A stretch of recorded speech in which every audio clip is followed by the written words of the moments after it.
Welcome to the Deep Dive. Today we're heading into the beautiful state of Wisconsin.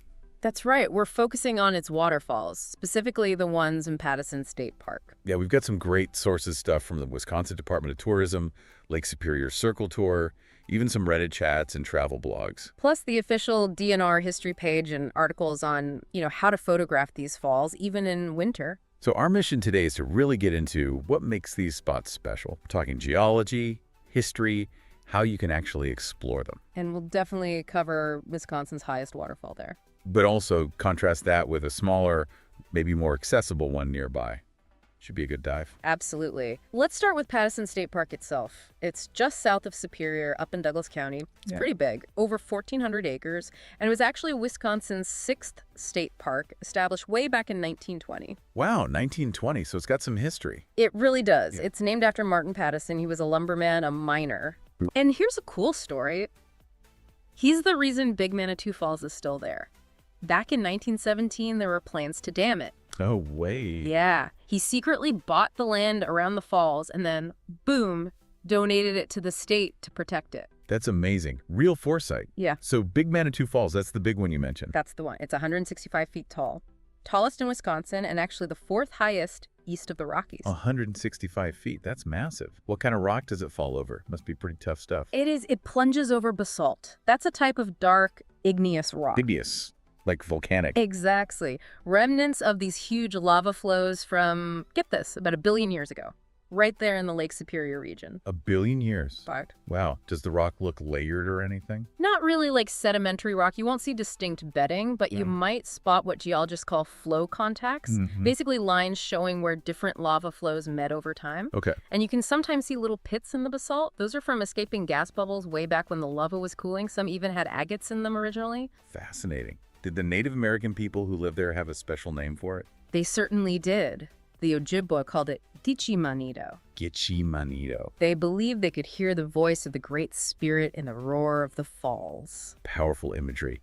Was there anything else significant about that spot historically? Yeah, besides the spiritual side, it was also an early site for copper exploration, Copper. both by Native Americans and later by European Americans. There's actually a triangular opening near the base of the falls that's an old mine shaft. So it's got layers of history.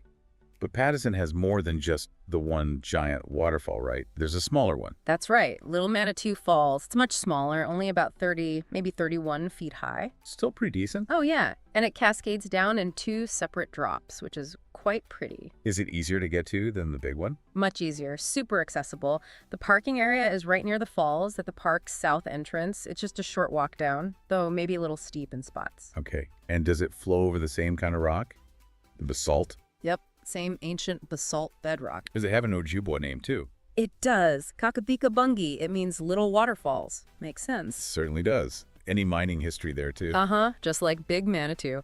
Both Native Americans and Europeans looked for copper there. You can even see evidence, like a shallow cave on the left side of the falls. Interesting. And another piece of history, this area was the site of Camp Pattison between 1935 and 1942.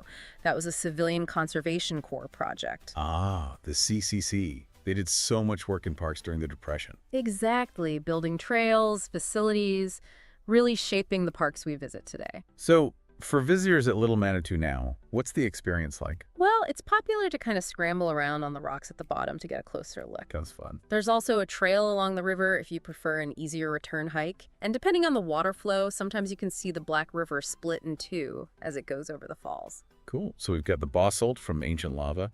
What other big geological forces shape this park? You mentioned mining, so there must be minerals. Right, so way before the lava, oceans covered the area, leaving behind sediments that became sandstone, Lake Superior sandstone. Okay, sandstone first, then lava over it.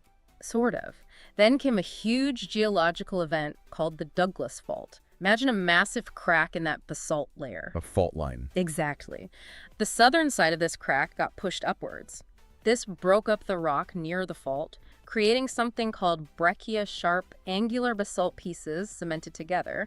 Wow. And those cracks, the fractures, allowed mineral-rich fluids to flow in. That's where the copper and even small amounts of gold and silver came from. So the fault was key for the minerals. What about glaciers? They must have played a role up there. Oh, absolutely huge. Glaciers basically scraped off the sandstone that was sitting on top of the basalt along the fault line, exposing it. Right. They also completely rerouted rivers and carved out valleys. When the last glaciers melted, they formed a massive lake called Glacial Lake Duluth. Bigger than Lake Superior today. Much bigger, yeah. And as the water levels dropped, it left behind thick layers of red clay, which doesn't drain well, and also sandy areas that used to be ancient beaches. I think I've seen that red clay around Superior. Very likely. The glaciers also left behind moraines. Those hilly, rocky areas you see are basically piles of debris dropped by the melting ice. So you've got lava, faults, minerals, glaciers, ancient lakes. Quite a geological story. It really is, spanning, a billion years. And humans have obviously interacted with this landscape for a long time. Definitely. We're talking nomadic hunters thousands of years ago. Then the archaic culture people who were using copper tools. Early copper use, wow. Yeah, and then the woodland Native Americans, including the Ojibwa, who, as we said, had deep spiritual connections here. They called the Black River Lukudo Sibe. And then came the copper mining rush, driven partly by the Civil War demand. Exactly. Both Native Americans and later European settlers were involved. Though it seems large-scale mining wasn't super successful, it left behind test pits and shallow mines, though. And Martin Patterson, the park's namesake, he logged there too. This company did, yeah, for about 3 years in the late 1870s along the Black River. And we already mentioned the CCC's big contribution in the 30s. Any more recent events? Well, there was significant flooding back in 2018. It caused quite a bit of damage to trails, and the dam on Inner Falls Lake required a lot of restoration work. A reminder that these landscapes are still dynamic. So, if someone wants to visit Pattison today, what should they check out? Lots to do. Hiking is obviously big.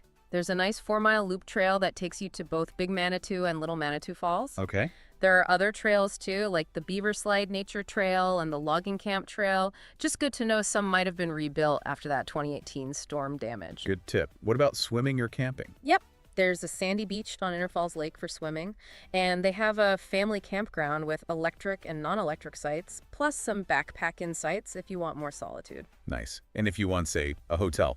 Superior and Duluth are super close, tons of options there, plus attractions like the aquarium, the zoo, scenic railroad, canal park. Lots to combine with a park visit. Sounds like a great base. What about seeing the falls in different seasons? Is winter worth it? Oh, absolutely. Wisconsin's winter waterfalls can be stunning. Pattison is often listed as a must-see. Frozen waterfalls. I can picture that. Big Manitou must look incredible. Both Big and Little Manitou create these amazing ice formations. Really spectacular. If you wanted to take pictures, any quick tips? Waterfalls can be tricky. Yeah, a few things help.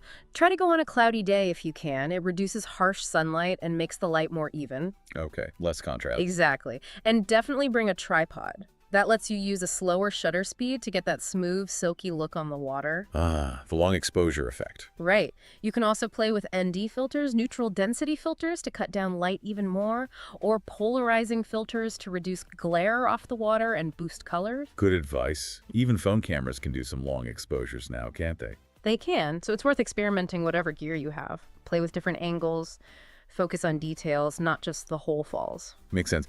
It seems like northern Wisconsin generally has more waterfalls than the south. Why is that? It mostly comes down to the bedrock.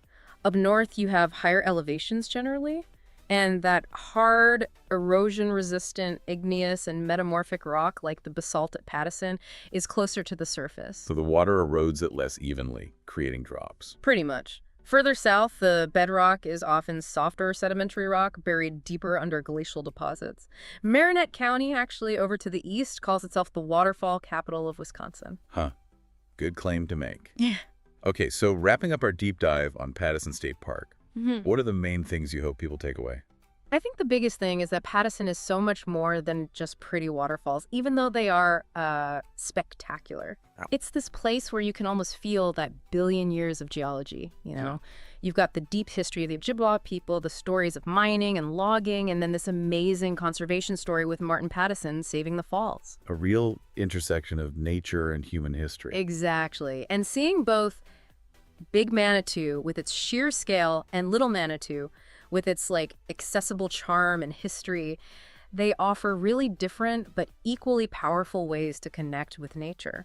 It really does make you think about the incredible timelines involved in creating these landscapes and how differently people have related to this same place over centuries, even millennia. Yeah. Makes you wonder, doesn't it, what other places that maybe seem ordinary on the surface have these kinds of hidden depths and stories. That's a great thought. And ultimately, whether you go see the roaring power of Big Manitou, scramble around Little Manitou, or brave the cold to see them frozen solid, Pattison State Park, and really all of Wisconsin's waterfalls are just this fantastic invitation to get out there, explore, and maybe, feel a bit more connected to the natural world. A perfect place to explore. So check out those resources we mentioned, state tourism, DNR, travel blogs, and maybe plan your own visit. Definitely worth it.